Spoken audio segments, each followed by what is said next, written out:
doesn't love a good college reunion? Hanging out with your buddies you haven't seen in a while, catching up, telling old stories. Could that be in store for Lamar Jackson and Jaire Alexander over the next couple of months into this offseason? Could the Packers trade away Jaire Alexander to the Baltimore Ravens? That's what we're talking about on today's video. Thanks so much for joining me. And I want to hear from you guys before I even take a deep dive into the content on today's video. Should the Ravens trade for Alexander? Okay, go ahead, go down in the comment section, type T for trade, type P for pass. Let me know how you're feeling before you even dive into it. Just initial reaction, let me know, trade or pass. This rumor is all stemming from a tweet from Hallahan, coming from a couple weeks ago at the end of the season, right? It's locker room clean-out time in Green Bay. This is the time of the year where players are saying, you know what? We win as a team, we lose as a team. Love playing with my brothers this year. Can't wait for the next season, especially when it's a playoff loss. Jaire Alexander didn't share that same sentiment necessarily. First off, he declined to speak, saying that he doesn't even know if he's going to be here next year, and then said he didn't have anything good to say, so he definitely wasn't going to talk at all. And his timeline over the last 6 months or so, honestly, in Green Bay, has been a little bit of a roller coaster, if you will. October 27th, injured his knee against the Jaguars. Then a month and a half later, he practiced a full week, was expected to play the game against Seattle, and then was ruled out. He had arthroscopic knee surgery on New Year's Eve, and then January 13th at the end of the season, that's when he hit with that great quote, you know what? I don't have anything good to say, so I'm not going to say it at all. And so if you're Green Bay and you're sitting here with an all-pro cornerback on your roster, former all-pro cornerback, I should say, and you're thinking of places to possibly trade him to, why not the place, where his former college teammate, former really good buddy is playing and dominating in the league right now? Well, Anthony Pelosios from Last Word on Sports sure thinks that could be a possibility. He said the team's defense has yet to replicate that same success, speaking of the Ravens, since cornerback like Brandon Stevens had their struggles. It shouldn't surprise anyone if this bites them in the end, but someone like Alexander could provide veteran insurance the Ravens are looking for. And a veteran he would be from years in the league, but if we're talking about games played, I don't know if he necessarily qualifies for veteran status. Okay, 2021, only 4 games played. Played a full season in 2022, but then these past 2 seasons, just 7 games in each. And if you look at the totality of the last 4 seasons, it's been 34 total missed games from Jaire Alexander. Okay, I know Brandon Stevens was bad. I know he was horrific, probably a little worse than bad, but at least you knew he was going to be there. Jaire Alexander would be a clear upgrade, but you also have to weigh the fact that he might not be on the playing field. Okay, and then you got to talk about the money as well, because as much as I love this game, it's nothing like baseball, right? You can't just go buy players like the Dodgers and defer all the money to 2045.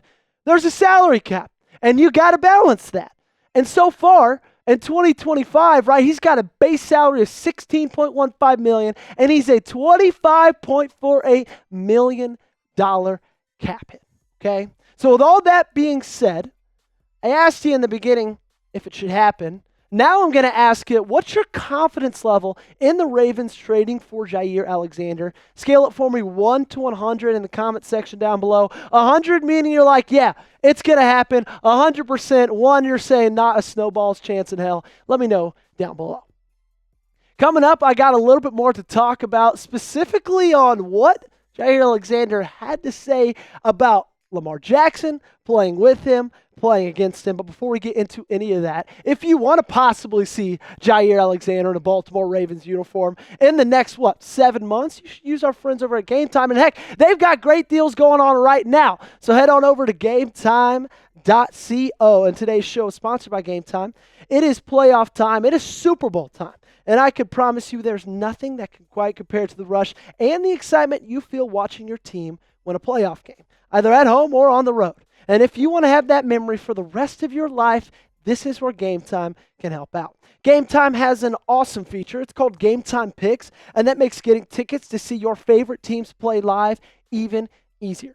Game Time Picks filters out the fluff to show you only incredible deals, on great seats so that you don't have to waste time searching through thousands of tickets. The tool highlights the best deals, including great and amazing deals, which are the highest value seats at the time. For some events, Game Time Picks also identifies a super deal, which is the best seat value in the venue. And I know I don't look like it, but I like to dabble and go see the symphony play from time to time. And if you guys are like me and love yourself a little bit of orchestra, you can head on over to the Game Time app and you can see the Baltimore Symphony Orchestra. And if you click that Game Time Picks button right there at the top of your screen, look at that deal, $76 row L. You can't find anything better anywhere else. So take the guesswork out of buying tickets with Game Time.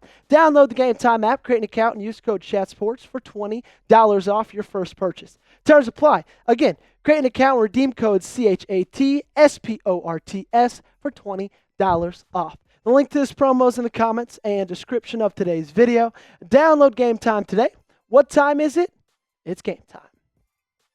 So funny enough, the Baltimore Ravens a few years ago had a joint practice with the Green Bay Packers, and media took their time to talk to Jaire Alexander and ask him how it was practicing against Lamar Jackson, how it was seeing Lamar Jackson. He had some fantastic things to say about our QB1. He said, I talked to him before today. It was just good seeing him smiling. It's always great to see that success. We came in at the same time in Louisville. We did a bunch of interviews together. It's just like watching a distant cousin or brother. Let me tell you, who wouldn't want to play football on the same football team as their distant cousin or brother? So let's talk about what it would be like trading for Jaire, what the situation finds itself to be. First off, you'd get a dog at the cornerback position. I think, in my opinion, that's something that this team has kind of been searching for, okay? Marlon Humphrey had a great season. Nate Wiggins had a very promising season. But Jaire Alexander, when he's healthy, when he's at his best, he's on a totally different level. So if you trade for him before March 15th, the cap hit would be only about $16.15 million, considerably less than it was after March 15th, which would bring it to $25.48 million. So if this is going to happen, in my opinion, it's going to happen in the next month and a half. However, with the trade, you risk the price tag, you risk some injury, okay? So there is some risk involved. It's not one of those situations where, okay, you trade for a guy and then he's just going to be plug and play automatically. He's going to be there. No, you got to give up something for him in the trade, and then you got to pay him the $16.15 or $25 million, and then there's a chance he doesn't even really play in the season, okay? But when he's at his best, ladies and gentlemen, he is phenomenal. This was his 2022 season, his last full season. 56 tackles, 14 pass breakups, 5 picks. He allowed a passer rating of 67.3. Basically, that's like every quarterback that's going against him is Gardner Minshew, okay? He turns quarterbacks into pumpkins. That's exactly what he did in 2022. So my take on this whole thing is, with the way the Ravens cap situation sits right now, I don't think that this is going to happen, because I just think it's way too much money. We talked about cut candidates just the other day. Sure, they can free up a lot of cap space if they cut a certain amount of people, if they trade Mark Andrews. But let's be honest, ladies and gentlemen, they're not going to trade Mark Andrews, okay? But if that was all different, if the cap space was all different and they had the money, I think they'd take the shot. I think they'd give up something in a trade, right? You have 4 comp picks in this draft. Use them, right? I think they'd risk the injury risk. But because of the way that this franchise is set up right now financially, I don't think they make it happen. Do you want Jaire Alexander, though, to be on the Ravens? If so, go ahead and cast your vote down below by hitting that thumbs up button, okay? Go ahead, like the video if you want him on your team. And if not, then comment why. Next up on today's show, I thought it'd be fun to kind of just round this out by going over my 2024 bold predictions, okay? I released a video about mid-August where I claimed 5 things that were going to happen in the 2024 season. Let's see how I did. I started off strong. Kyle Hamilton, Defensive Player of the Year. And if you're a Baltimore Ravens fan, unfortunately, you realize that didn't happen. He had a spectacular year, though, right? 107 tackles, an interception, 9 pass breakups. And as much as people like to say Roquan Smith is the quarterback of this defense, I like to think Kyle Hamilton is the head coach, okay? He's the core of it, in my opinion, and he had a fantastic season, Defensive Player of the Year or not. Number 2, this one I actually hit on. Bang! Ravens get a wide receiver at the deadline.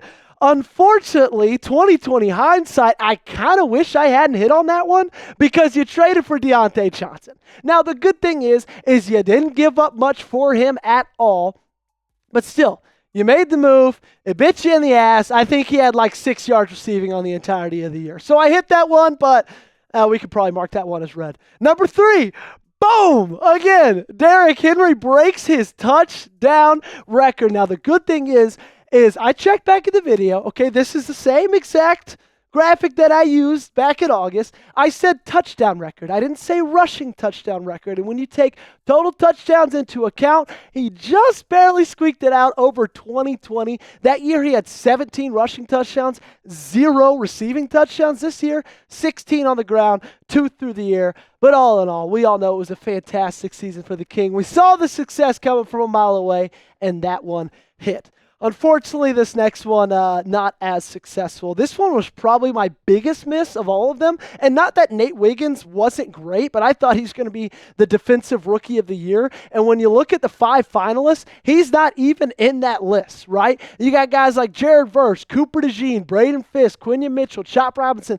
They had phenomenal years. They were felt like all pros at their position. Wiggins wasn't that. He had a great season. I'm excited about his future, but no Defensive Rookie of the Year. This last one seems like it's a little bit of a stretch. Seems like it's a little ridiculous, but I honestly kind of came close, okay? I said Flowers is going to be the single season receiving record for the Baltimore Ravens. That record belongs to Mark Andrews, 1,361 yards. Flowers had 1,059 receiving yards in the season. Funny enough, for Baltimore, that's still top 10. But if you look a little bit deeper at it, he was only if you take into account wide receivers, he was only 200 or 160 yards away from passing the wide receiver mark. It just happens that Mark Andrews at least was that year, an absolute beast and has the record at 1,300 yards. Thanks so much for tuning in, everybody. Really do appreciate you guys taking the time out of your day to watch us here on Ravens Rundown. If you love the Baltimore Ravens, go ahead, hit that sub button, never miss a moment.